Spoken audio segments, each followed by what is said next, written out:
Hey everybody, this is Joel Toppin, and this is video number 2 of Navajo Wars. This is my game design I've been working on for a while here. And the game's really kind of matured over the past couple months and thought it was time to do some videos to show how the thing works. In our last video, what we did is we showed off the map and all of the displays and boxes around it. Now what I'd like to do is I'd like to talk about the components that are played on top of the map. You may have already noticed at the top of your screen that there are a number of different cards here. These are what's known as cultural development cards. Now there's several different types of cards in the game.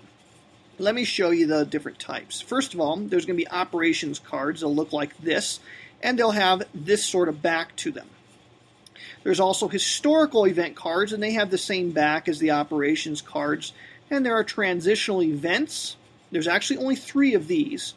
And then there's cultural development cards. Now, cultural development cards are only used on the map board itself. They're not used in a deck per se.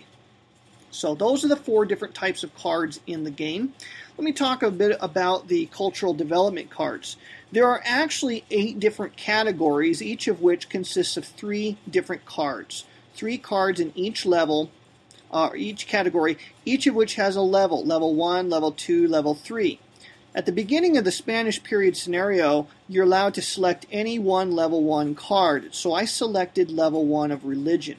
And so you can see here there's a level 2 religion, level 3 religion, and so forth.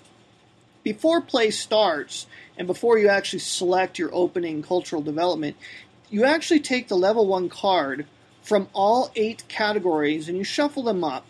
And then what you do is you pull 3 of them out, and those 3 categories of cards are never used in that particular game. What this does is it adds a lot of replayability to the game, because making every game different, because you're not going to have the same technologies or cultural developments available to you.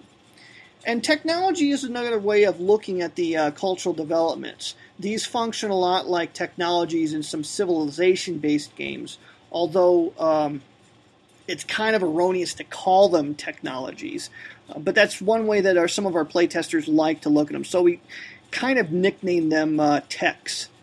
So there are actually 8 different categories of these developments, but we only have 5 of them in play at any one time. And when you remove the first 3 categories, they never enter play for that game. They are gone. They never come back in. So what you see here is what I have to work with in the game that I have set up. At different points in the game, you'll be given the opportunity to purchase these cultural development cards, and the cost for the cards is noted on the card itself, along with any benefit and sometimes a penalty. So you can purchase level 1 cards at any given time when allowed to do so by the normal rules, but you can only purchase level 2 cards if you've already purchased level 1 of that same category. Similarly, you can only purchase level 3 if you've already have level 2 of that same category in your possession. So those are the cultural development cards.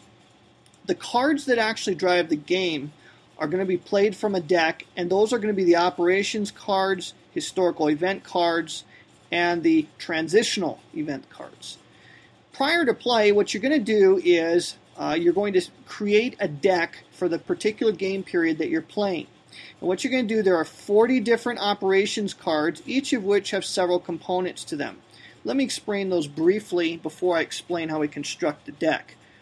All cards in the game are always executed from top to bottom. So operations cards actually have 3 segments to it.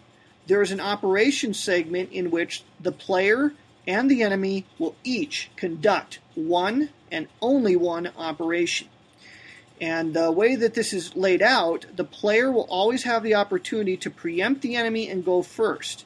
For example, it says here, spend 3 action points, or APs, and conduct an operation. So the player can do that if he has 3 APs stored up on the APs track. He can spend those and then get to go first. If he doesn't do that, then the next line kicks in. So, or the enemy receives 4 APs and conducts operations. So the player has the choice to go first, but he has to spend action points and conduct his operation. If he doesn't do that, the enemy will receive 4 action points to work with, and the enemy will conduct his operations. Once the player has conducted an operation on the card, he can never operate again on that particular card. So if the player goes first here, he cannot go again down here. If the enemy goes here, he cannot again go here. So let's say for a moment that the enemy decides, or the player decides, he's not going to preempt the enemy, so he passes here. The enemy takes his operation points, his action points, and conducts an operation. Then the next line kicks in. It says enemy receives 2 APs and conducts an operation. Well, since the enemy has already gone on this card, that line is invalid and skipped, which brings us to the bottom line, which allows the player to simply conduct an operation. One of the advantages to preempting the enemy, you may have noticed, is that the enemy will receive fewer action points with which to operate. The cost, however, though, is that the player does have to spend action points to preempt the enemy. This possibility is available on all of the different operations cards. Once both players, the player and the enemy, have operated, then we move to the major event segment, which consists of a red or tan box, and the text in here is simply carried out as written. Finally, there will be a minor event, which is noted by a particular symbol in the lower left-hand corner. Minor events are common events that will occur again and again throughout a game, and so to streamline the process, these are basically depicted as an icon or a symbol. This particular symbol instructs the player to swap a couple instruction markers on the enemy's instruction display. And that'll make sense as we move along. I'll show you exactly what that means. So, those are operations cards. Historical event cards are a little bit different. Oh, and on the operations cards, there are 40 of the operations cards. They're divided into 4 suits. Each suit matches a different age of your population pieces. There are 10 children, 10 women, 10 men, and 10 elder cards. Okay, cards that have that symbol in the lower right-hand corner. What that is for is when the player undertakes a particular operation, they're allowed to take this card into their hand. By doing so, when a player takes a different type of operation, they can discard cards from their hand in order to place new population pieces on the map. So those are the operations cards. Now the historic event cards. There are 4 for each time period in the game, and they are color-coded. The Spanish period pieces and cards are yellow, the Mexican period ones are green, the American period ones are blue. So historic event cards are going to be placed interspersed in semi-regular intervals throughout the deck, and they are going to be placed in numeric order so that they come out in historic order. They consist of 2 parts, a major event, which is the text as written on the card, followed by a victory check segment where the player may gain or lose culture points and or military points. As a part of the victory check segment, the player is permitted to spend culture points from his culture track in order to purchase a cultural development card. So those are the historic event cards. Transitional event cards have only one segment, that's a major event, and they will transition the game to the next period. So this particular card, Mexican Independence, actually goes at the bottom or towards the end of the Spanish period deck. When it is pulled, it transitions the game to the Mexican period. Or if you're just playing the Spanish scenario, it would terminate the game and victory would be determined. Now to create the deck, I've made it very easy in Vassal. It's simply done by the click of a button. But to show you exactly how it works, what you would do in a physical game is you would place your cards like so. You place your historic event cards into 4 different stacks with a 5th stack containing the transitional event card. You would then shuffle up all of the operations cards and deal them to each of these 5 stacks. You would deal 8 cards to the 5 stacks. You would then shuffle up each of those 5 stacks so that the historic event card or the Mexican or the transitional event card is interspersed somewhere in that stack of 9 cards, 8 of which are operation cards. Once you've created these mini stacks, they're all face down, you don't know where the historic or transitional event card is, you place this stack on the bottom, and then this stack on top of this one, and then this stack on top, and so forth, until you have created a single deck of cards. You'll then play the cards off of that deck one at a time until the transitional event is pulled. Remember, the transitional event could be one of the bottom 9 cards on the deck. So that is how the deck construction actually works in the game.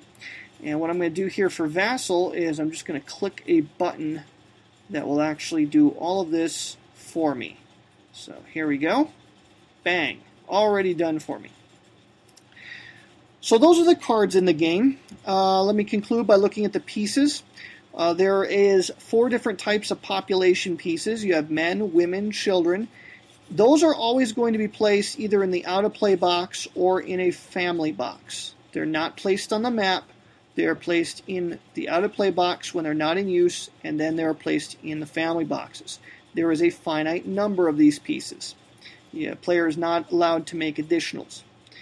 Elders are placed on the elder display. They're never placed in family boxes, always on the elder display. And as they grow older, they become more powerful, can do more things, but it's also more likely that they'll die. And so as the player does different things, they're going to slide to the right. Once they reach the rightmost box, they remain there until they die. Simply reaching the rightmost box doesn't actually kill the elder. He just remains there until you roll a die roll for him that will end his life.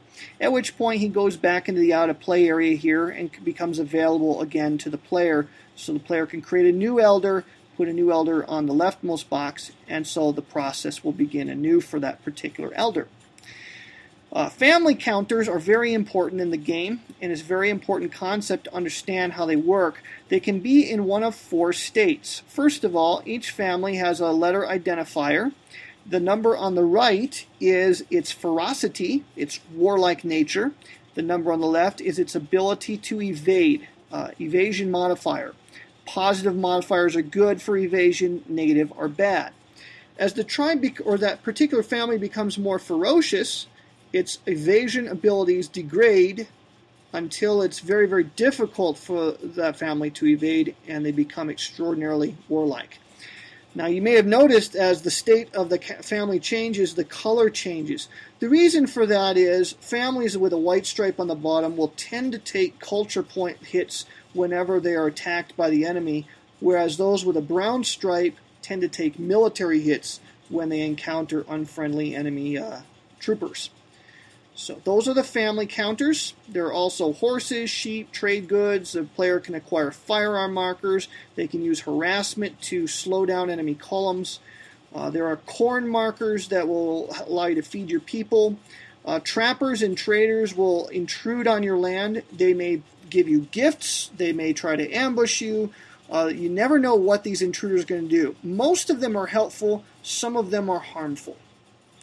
There's also enemy raid markers, enemy outpost markers, and enemy instruction markers. These are really important. We'll talk about how enemy instructions work in our next video, because these are very important, and this is how the actions of the enemy are actually driven in the game. So those are the pieces to the game. In our next video, we're going to start drawing some cards and showing how the enemy instruction display works, and start executing some card plays.